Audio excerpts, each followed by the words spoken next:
et hea kuju suuna kandidaat.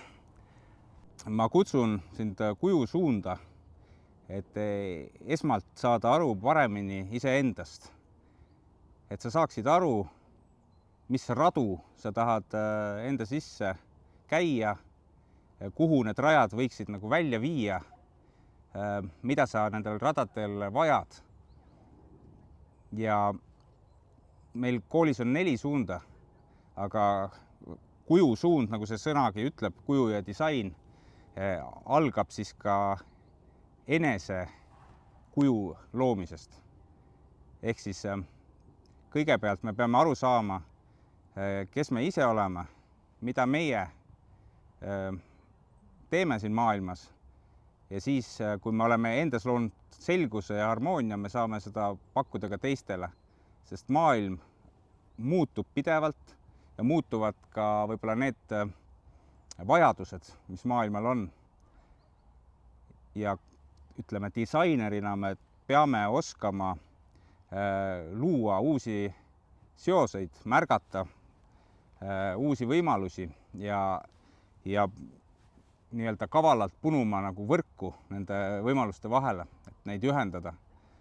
Ehk siis, et olla loov, heas mõttes kriitiline, tunnetuslik ja kindlasti, kui sa tuled meie suunda, et siis ma ootan sinult portfooliot, mis näitab, kuidas sa seni oled selle maailmaga suhestunud läbi loomingu.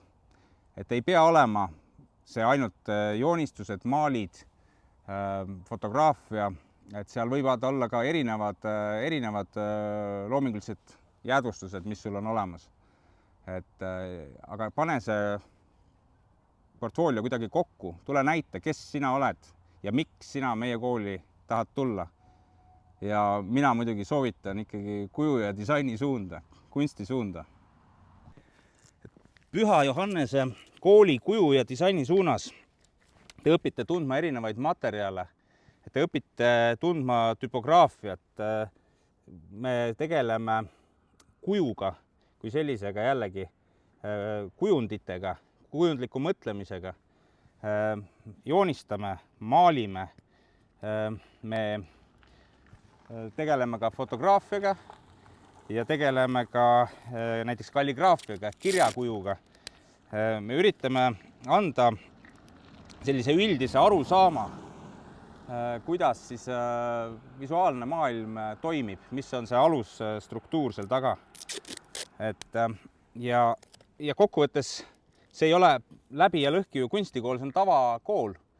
Aga siit minnes ma loodan, et teil on rohkem ninas see hõng, mis teid kannab siis oma sihtide juurde.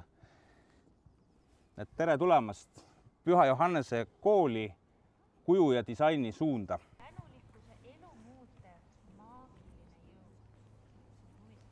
Maagiline jõud. Tänulikkus võib olla maagiline jõud. Võlujõud.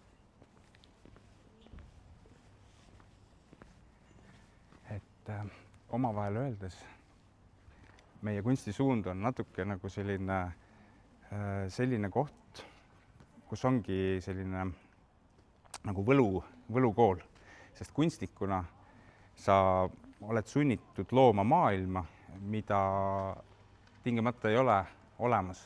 Et need uksed sinu maailma viivad ainult läbi selle sinu loomingu. Ja kui keegi tahab siseneda nendesse ruumidesse, siis ei jää muud üle, kui tulla nende sinu loodud uste juurde. Praegu me siseneme muidugi siia gümnaasiumi ossa ja siit, kui te nüüd tulete meie kooli, hakkategi iga päev sisenema.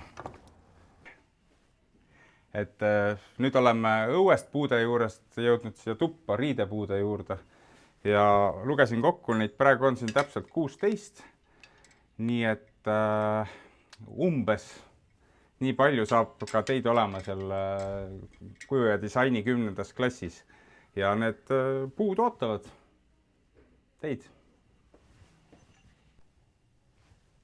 Kuju ja vorm, kuju ja disain, kompositsioon, värv ja materjal, klassikaline joonistamine, maalimine, piksel ja vektor, geomeetria ja joonestamine, typograafia, ikoonimaal, tootedisain ja ka üldine filosoofia, et see kõik on see, mis peaks andma mingisuguse pagasi, millega siit minna. 12. klassi lõpus ootab meid ikoonimaali kursus. Ja see on justkui nagu selline eksamitöö, et kus siis saab tõesti proovida õpetaja isa Nikita Andrejevi käe all ikoonimaali. Ja loomulikult igal kursusel me tegeleme erinevate asjadega. Olenevalt õpetajast võivad ka teemad pisut vahelduda, aga siin on näiteks siis moe ajaloo raames tekkinud rõivad. Muusika on au sees. Ja siin on meie kunstistuudio, kunstiklass. Siin hetkel on näiteks eile koos õpetaja Apo Pukiga tehtud akvarelli proovid. Ja molbertid on siin. Tihti käime ka õues maalimas, joonistamas. Nii et oled väga oodatud. Tule ja näita, kes sina oled.